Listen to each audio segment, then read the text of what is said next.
Welcome to my YouTube channel, Tony Su Vega, your feng shui guru and paranormal expert. Tagalog or Filipino Conversation 28. Ano bang pinagpupulungan ninyo? What's this meeting all about? Ang hapag ay bukas para inuminan ninyo ang inyong kandidato sa pagkapangulo ng klase natin. The table is open for nomination for president of our class. Itaas ang inyong kanang kamay para humalal ng pangulo natin. Raise your right hand to vote for our president. Sino ang pumapayag na maglagay muna tayo ng Sergeant at Arms para siya na rin ang magbilang ng boto?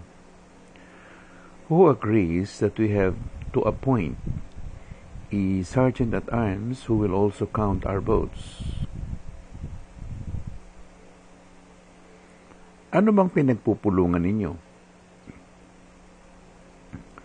Ano bang pinagpupulungan ninyo? Ano bang pinagpupulungan ninyo?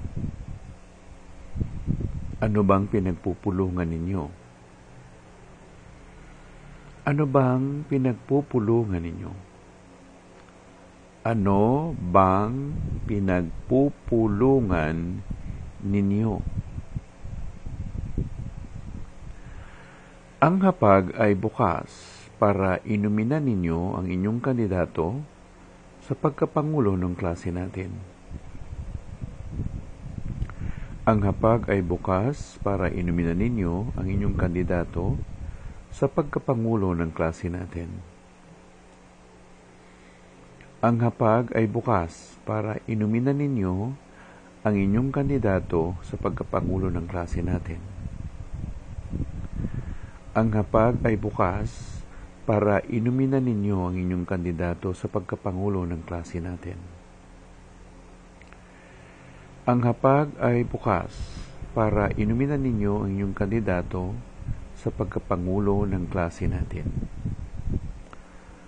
Ang hapag ay bukas para inuminan ninyo ang inyong kandidato sa pagkapangulo ng klase natin. Itaas ang inyong kanang kamay para humalal ng pangulo natin. Itaas ang inyong kanang kamay para humalal ng pangulo natin. Itaas ang inyong kanang kamay para humalal ng pangulo natin.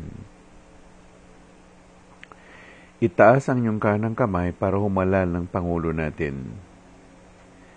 Itaas ang inyong kanang kamay para humalal ng pangulo natin.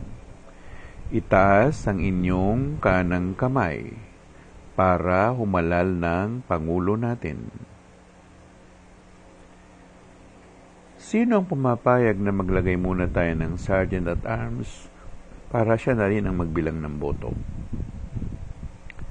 Sino ang pumapayag na maglagay muna tayo ng Sergeant at Arms para siya na rin ang magbilang ng boto? Sino ang pumapayag na maglagay muna tayo ng Sergeant at Arms para siya na rin ang magbilang ng boto? Sino ang pumapayag na maglagay muna tayo ng Sergeant at Arms para siya na rin ang magbilang ng boto? Sino ang pumapayag na maglagay muna tayo ng Sergeant at Arms para siya na rin ang magbilang ng boto? Sino ang pumapayag na maglagay muna tayo ng Sergeant at Arms para siya na rin ang magbilang ng boto?